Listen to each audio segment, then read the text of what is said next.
नमस्कार, आप देख रहे हैं CNBC आवाज़। मैं हूं मनीषा गुप्ता और खबरें ऐसी हैं कि सरकार की तरफ से या किसी रिप्रेजेंटेटिव्स की तरफ से काकीनाडा एंड विजाग पोर्ट पर बैरिकेडिंग कर दी गई है।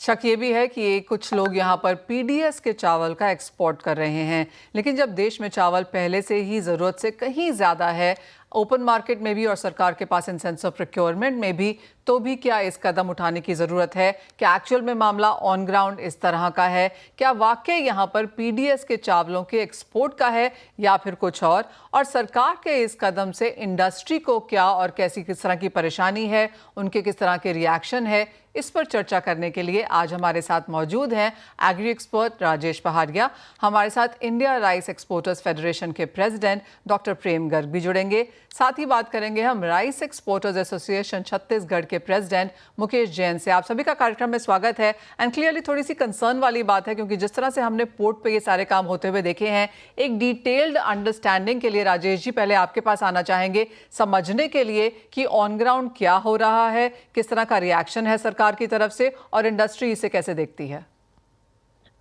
नमस्ते मनीषा जी। बेसिकली अपने जो टोटल ग्लोबल ट्रेड का करीबन 46% राइस इंडिया से एक्सपोर्ट होता है, उसमें से दो मेजर पोर्ट हैं जो कि विशाखापट्टनम, जिसको वाइजैक भी बोलते हैं, और काकीनाडा पोर्ट है, जो कि fed by 3 major producing states है, जो तेलंगाना, छत्तीसगढ़ एंड आंध्र प्रदेश। दोनों जो पोर्ट पड़ते हैं वो आंध्र प्रदेश स्टेट में पड़ते हैं। छत्तीसगढ़ और तेलंगाना दोनों लैंडलॉक है, तो उनका जो प्रोडक्ट है वो आइदर चेन्नई या फिर विशाखापट्टनम या काकीनाडा पोर्ट से एक्सपोर्ट होता है। अगर आंध्रा गवर्नमेंट इस चीज के ऊपर में काफी रेस्ट्रिक्शन लगाती हैं, हर्डल्स आते हैं, चेक्स एंड मेजर्स लगाती हैं, तो उससे हमारे जो नॉन लैंडलॉक प्रोड्यूसिंग स्टेट्स हैं, उनकी मूवमेंट में काफी परेशानी आती है। अगर मैं बाहर से लाके इन ट्रांजिट वाइजैक पोर्ट को या काकीनाडा पोर्ट को यूज करता हूं, छत्तीसगढ़ से या तेलंगाना से लाके एक्सपोर्ट करता हूं, तो आई डोंट थिंक कि उनको, गवर्नमेंट को इस चीज के बारे में कोई भी ऑब्जेक्शन होना चाहिए। इसकी वजह से काफी हर्डल्स आ रही हैं हम लोगों को। जैसे ट्रक्स वहां जाके पहुंच जाती है, चावल का नाम लेती ट्रक वाले हमारे कोई भी कार्गो को कैरी नहीं करना चाहते हिंटरलैंड से टू द पोर्ट टाउन, कि भाई वहां जाके कोई गाड़ी पकड़ी जाएगी, नोबडी नोज कि उस कितने दिन के लिए रुकी जाएगी। ये तो बेसिक यहाँ पर चीज़ है, लेकिन एक जो मुद्दा यहाँ पर मेजर है, और डॉक्टर गर्ग अगर आप बोल लेना चाहें, क्यों ये ऐसा सरकार को लगता है कि ये PDS का चावल है? देखिए, पीडीएस के चावल की जो बातें हो रही हैं वो एक लेकर चलते हैं, क्योंकि पीडीएस के अंदर डेफिनेटली कुछ इश्यूज हैं कि जो राशन की दुकानों का चावल है वो बाजार में बिकता है, या जो लोग इतनी खपत नहीं कर पाते और वो 2 रुपए किलो में उनको मिलता है या फ्री में मिलता है, वो बाजार में बिकता है और वो किसी रूप में अब उसको वो मानते हैं कि इसके अंदर फोर्टिफाइड राइस मिक्स है, तो ये पीडीएस का राइस होगा। पर फोर्टिफाइड राइस के ऊपर कोई बंदिश नहीं है। अभी आप ये मानकर चले कि यदि हमें एक्सपोर्ट के अंदर भी फोर्टिफाइड राइस की डिमांड आती है, हमारे पास डोमेस्टिक में भी फोर्टिफाइड राइस की एक्सपोर्ट्स हम लोग सेल करते हैं। अब उसके अंदर यदि ये स्टेट गवर्नमेंट, ये सिर्फ एक आंध्रा स्टेट गवर्नमेंट है जो इसको हर्डल लगा रहे हो, वो भी उनकी कोई अकेले की नहीं है, उसके अंदर कुछ 4-5 लोग मिलकर चाहते हैं कि उनकी मोनोपोली हो जाए और उसकी डील को करते हुए यहाँ पोर्ट से जो भी कार्गो की एक्सपोर्ट हो तो 3 या 4 लोगों के माध्यम से हो। तो ऐसा नहीं होना चाहिए। वो सब कॉम्बिनेशन लगाकर स्टेट का सहारा लेकर वो सब मिलकर करना चाहते हैं। इसको काकीनाडा में पहले शुरुआत की गई तो लोग इमीडिएटली डाइवर्ट हो गए वाइजैक की तरफ, और वाइजैक से जैसे ही अब चालू किया गया था प्रॉब्लम्स को, तो फिर वापस अभी लोग आंध्रा से इधर उधर दूसरे पोर्टों के ऊपर चेन्नई के लिए मान लीजिए या कांडला की तरफ मूव कर रहे हैं, मुंबई से मूव कर रहे हैं। एक्सपोर्टर तो कोई ना कोई रास्ता ढूंढेगा, पर उसकी कॉस्ट बढ़ती जाएगी उसके अंदर।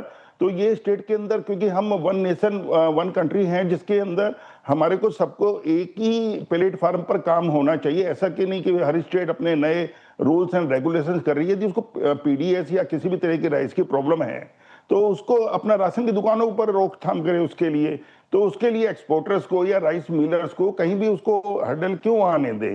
तो यदि अपने को कहीं एफसीआई से माल निकलता है तो उसको वहीं पर रोके। तो हमारा यही मानना है कि ये चेक पोस्ट जो शुरुआत की जा रही है इसको इमीडिएट रोकना चाहिए, अदरवाइज एक्सपोर्टर्स इससे इफेक्ट होंगे और सारी हमारी एक्सपोर्ट कि फैसिलिटी, जैसे अब आप समझ लें कि BIRC करने जा रहे हैं हम अभी 2023 में अक्टूबर के अंदर, 30 और 31 अक्टूबर को भारत मंडपम में हमने 1000 बायर उसके अंदर बुलाए हुए हैं, जो कंफर्मेशन आ चुकी है थी। कल को ये सब सिचुएशन होगी तो उसके ऊपर भी इफेक्ट पड़ेगा, जो हम आगे उतनी जितनी मानते हैं कि भाई आज हम 43-46% इंडिया का एक्सपोर्ट करते हैं वर्ल्ड के राइस के टोटल वॉल्यूम का, तो वो हमारा घट के नीचे आ जाएगा और हम उतनी ज्यादा एक्सपोर्ट नहीं कर पाएंगे। और जो मार्केट अब धीरे धीरे दूसरी कंट्रियां खुलने लगी हैं, थाईलैंड, आप Vietnam, Pakistan.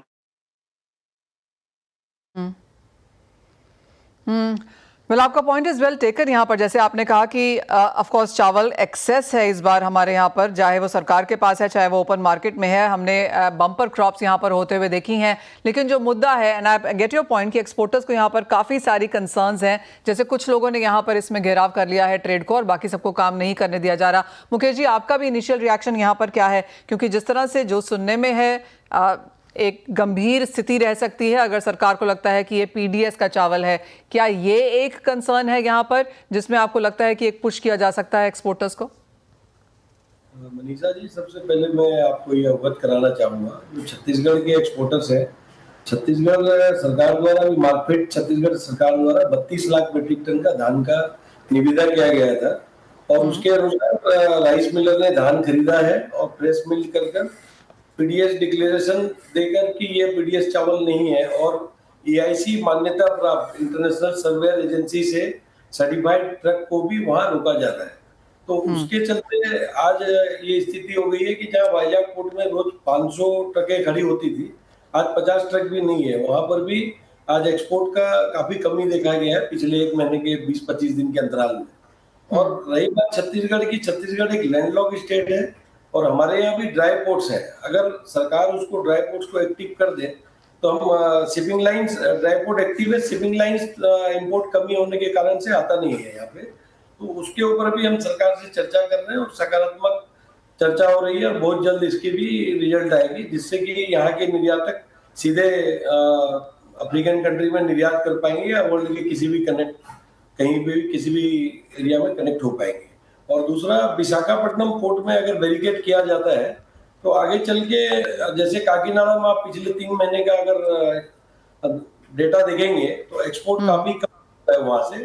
Simultaneously Visakhapatnam port में भी कम होता जाएगा और निर्यातक दूसरे पोर्ट या ड्राई पोर्ट या अलग बंदरगाह में जाकर निर्यात करेंगे।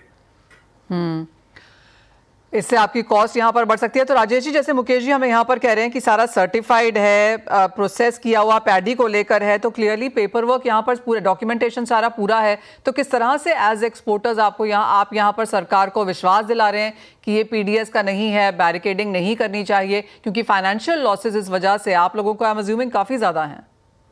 मनीषा जी, हम लोग जितने भी एक्सपोर्टर्स हैं GST का इनपुट लेते हैं तो पक्के में परचेज करते हैं, बैंकिंग ट्रांजैक्शन होता है, बैंक के माध्यम से हम पेमेंट करते हैं, पक्के में ई-वे बिल लगता है, कार्गो हमारा पोर्ट पे डिलीवर होता है। हम बैठे कहीं और है, कार्गो कहीं और से आता है और हम उसको एग्जीक्यूट पोर्ट से करते हैं। तो इतना प्रोसेसर्स टेकअप करने के बाद में पेमेंट वगैरह सब कुछ ऑफिशियली होती है। Last but not the least, इसमें जैसे मुकेश जी ने कहा कि इसकी सर्टिफिकेशन जो है internationally reputed inspection agency SGS, Bureau Veritas, Cotecna, Intertek, काफी कंपनीज है जो सर्टिफाई करती है कि ये मिल्ड राइस है, ये मिलर के यहाँ से लोड हो रहा है। ट्रक के अंदर में लोड होके जब डिस्पैच होता है तो उसकी सीलिंग होती है ट्रक की, और ट्रक की सीलिंग होने के बाद में वो अनसील्ड भी ट्रक जो होता है वो पोर्ट पे होता है ताकि सेम कार्गो वहां पे आए। उसके बावजूद भी अगर गवर्नमेंट को चाहिए कि भाई हमारे से एफिडेविट के एंड पे कुछ चेक्स एंड मेजर लगाने, वहां लगाए। एंड ऑफ द चेन पे आके एक्सपोर्टर को ह्यूमिलिएट करना, ऐसे से धाराएं लगाना, ये अनुचित है और कोई बात नहीं है। Well, absolutely. डॉक्टर गर्ग, आप इसमें क्या कहते हैं? क्योंकि जैसे मुकेश जी ने कहा, राजेश जी ने भी कहा कि लास्ट मिनट हरासमेंट है ये, लास्ट फैग एंड पे यहाँ पर आकर ट्रक्स खड़े हैं, सामान वहां पर पड़ा हुआ है। क्या चीज आप यहाँ पर सरकार को सुझा रहे हैं? आपने सभी ने कहा कि बातचीत यहाँ पर जारी है, सारा कुछ ऑनलाइन है, ऑन पेपर है, सर्टिफाइड है, रिप्यूटेड एजेंसीज द्वारा देखा हुआ है, उसके बावजूद भी ये क्यों हो रहा है? और क्या कुछ आप उनसे बातचीत हो रहे हैं? एज ऑफ नाउ क्या कॉन्वर्सेशन है?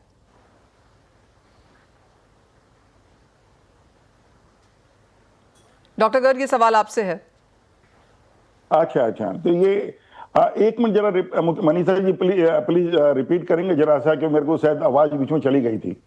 मैं ये पूछ रही थी डॉक्टर गर्ग आपसे कि यहाँ पर अब क्या सुझाव है सरकार के साथ, क्योंकि जैसे राजेश जी मुकेश जी दोनों ने ही कहा कि सारा कुछ ऑनलाइन है, वेल डन है, लास्ट एंड पे आके जहां पर ट्रक्स रोक दिए जाते हैं, अब ये क्या सुझाव है, क्या बातचीत चल रही है और क्या सुझा रहे हैं?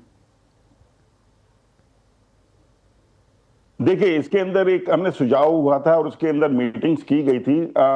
आंध्रा के सेक्रेटरीज भी मीटिंग के अंदर थे, सेंट्रल गवर्नमेंट से भी, एग्रीकल्चर मिनिस्ट्री से सेक्रेटरीज और एपीडा चेयरमैन उस मीटिंग में थे। और उसमें एक डिसाइड किया गया था कि एक एसओपी बनाई जाएगी और वो एसओपी बनाकर भेजी गई वहां पर, जो अभी तक इम्प्लीमेंट नहीं की गई है। पर उसकी आड़ के अंदर भी उन्होंने बैरिकेड्स को लगाया है। तो इसके लिए हमारा एक गवर्नमेंट से सुझाव यही है कि इसको आपको चेक जो भी करना है, आप इसको मिलर के पॉइंट पर करें मैक्सिमम, या इनको, हमारी तो सजेशन है कि मिलर पर भी ना करके इसको सिर्फ जहां से राइस ये निकलता है एफसीआई से, तो वो सेकंड पॉइंट पर जहां भी जाता है वहां पर ही उसको रोक लिया जाए और वहां सही से डिस्ट्रीब्यूशंस में जा रहा है या नहीं जा रहा है उसको देख लिया जाए, तभी उसको ये काम को हम ठीक से कर पाएंगे। अदरवाइज एक्सपोर्टर्स इसमें हरेस रहेंगे और जो दूसरी जो 2-4 लोग हैं इसमें मोनोपोली करके करना चाहते हैं वो इसका फायदा उठाते रहेंगे। तो हमारी गवर्नमेंट से यही गुजारिश है कि इसको फ्री ट्रेड किया जाए और जो सेंट्रल गवर्नमेंट की पॉलिसी है उसी को अडॉप्ट करके, ना कि अपना स्टेट लेवल पर इसको एक एक करें, जैसे कि one nation one trade one policy, उसी मेथड के ऊपर हमें चलना चाहिए। मुकेश जी, आप क्या कहेंगे, क्योंकि अगर बातचीत हो चुकी है, सारी एसओपीज भी बना के यहाँ पर दे दी गई हैं, तो क्लियरली अभी भी यहाँ पर काम खत्म नहीं हुआ है, चिंताएं अभी भी यहाँ पर जारी हैं। इसके आगे अब क्या नेक्स्ट स्टेप लेने की बात करेंगे आप? तो नेक्स्ट स्टेप यही है कि यदि वो नहीं करते हैं तो हम डेफिनेटली इसको मूव कर जाएंगे दूसरी स्टेट्स के लिए और एक्सपोर्टर्स को यही राय देंगे कि हम भी अपनी एक एडवाइजरी जारी करेंगे अपने इंडियन राइस एक्सपोर्टर फेडरेशन की तरफ से, जिससे हमारे एक्सपोर्टर्स भाई जो हैं हरेस ना हो, उनके ऊपर केसेस ना बने कि आप आंध्रा यदि ऐसी हर्डल्स ला रहा है तो आप इसको मूव करिए, चेन्नई से एक्सपोर्ट करिए, मुंबई से करिए, कांडला से करिए, जहां पर किसी तरह की हर्डल्स नहीं है, जिससे हम नहीं चाहते कि हमारा कोई भी एक्सपोर्टर कि आज एक्सपोर्टर्स काफी पैसा लगाते हैं बैंकों से, आप कर्ज के ऊपर पैसा लेते हैं और उसको फिर कल को उनके कोई कार्गो फंस जाएंगे, उनके ऊपर क्रिमिनल केसेस बन जाएंगे, तो उसी के अंदर 10-10 साल 15-15 साल हमारे पास सरप्लस राइस है आज, वो भी ऐसे समय पे। I get your point doctor Garg की सरप्लस राइस है कि यदि आज हम जितना मर्जी एक्सपोर्ट कर ले तब भी एक्सपोर्ट कर सकते हैं। तो क्लियरली डॉक्टर गर्ग ये एक स्टेट प्रॉब्लम है यहाँ पर। मुकेश जी, जिस तरह से हम आपसे बात करके निकल रहा है कि ये काफी लंबे समय से यहाँ पर चल रहा है और आप यहाँ पर एसओपीज बना चुके हैं, अपनी रिप्रेजेंटेशंस भी देख चुके हैं, उसके बाद भी एक स्टेट इशू है, क्या इतना आसान है जैसे डॉक्टर गर्ग कह रहे हैं? क्या ये आसान है एक स्टेट से दूसरे स्टेट में पूरा बिजनेस और एक्सपोर्ट वहां पर लेके जाना? आसान तो नहीं है मैडम, क्योंकि ये हमारा छत्तीसगढ़ जो स्टेट है विशाखापट्टनम पोर्ट पर ही निर्भर करता है, क्योंकि हमारा छत्तीसगढ़ स्टेट लैंडलॉक स्टेट है। और अभी जैसे भारतमाला का भी जो प्रोजेक्ट है विशाखापट्टनम पोर्ट से ही कनेक्टिविटी है, जैसे 150 किलोमीटर रोड भी कम हो जाएंगी, तो हमको तो विशाखापट्टनम पोर्ट पे ही सारा व्यवस्था करके सुनिश्चित करना पड़ेगा कि निर्यात सही तरीके से हो। और आंध्र प्रदेश गवर्नमेंट को भी हमारे माननीय मुख्यमंत्री जी के द्वारा और श्री पीयूष गोयल जी को भी हमारे मुख्यमंत्री जी के द्वारा सूचित किया जा रहा है और हमारे जो भी एक्सपोर्ट कमिश्नर है वो भी बात कर रहे हैं आंध्र प्रदेश गवर्नमेंट के साथ। तो जल्द ही कुछ न कुछ रास्ता निकलने का उम्मीद है। अपेडा चेयरमैन अभिषेक देव जी ने भी एक स्टेक होल्डर्स मीटिंग की थी जिसमें एसओपी फाइनल हुआ था। आंध्र प्रदेश के खाद्य सचिव और स्टेक होल्डर्स और बाकी अथॉरिटीज थे साथ में। तो हमें उम्मीद है कि जल्दी एसओपी जारी होने से काम वापस से चालू होना चाहिए। तो क्लियरली दोनों ही तरफ यहाँ पर एक इश्यूज हैं। और राजेश जी, आपसे एक फाइनल वर्ड भी यहाँ पर लेना चाहेंगे। अगर पीडीएस की बात बीच में आ जाती है तो ऑफ कोर्स मुद्दा थोड़ा सा यहाँ पर गंभीर हो जाता है, लेकिन जिस तरह से आप लोगों ने कहा कि इसके चेक्स एंड बैलेंसेस बहुत सारी जगहों में किए जा सकते हैं, फ्रॉम सोर्स इट सॉल्व किए जा सकते हैं, लेकिन एक स्टेट इशू है यहाँ पर। ये सिर्फ काफी कुछ काम किया जा चुका है, एक नेक्स्ट स्टेप आपको क्या लगता है, क्या कैसे सुलझेगा ये मामला?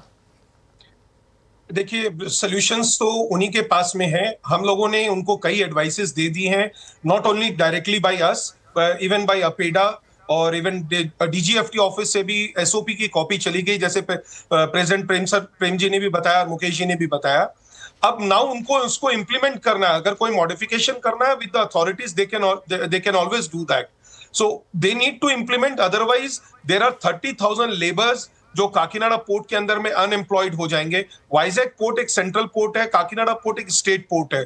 स्टेट पोर्ट का डायरेक्ट इफेक्ट उनकी भी वोट बैंक पे ऊपर में आएगा। अगर हमारा कार्गो का shipment instead of Kakinada ship हो जाता है धामरा पोर्ट या चेन्नई पोर्ट से, तो this is a loss to the state government also. तो उनको इस चीज को समझना पड़ेगा। और काकीनाडा और वाइजैक के अंदर में राइस का export is a major commodity और प्रोड्यूसिंग स्टेट भी है। अगर वहां के लोकल का माल एफसीआई के बाद में अगर नहीं बिकेगा तो वो कहां बेचेंगे, तो वो मिलर्स पे भी इफेक्ट आएगा।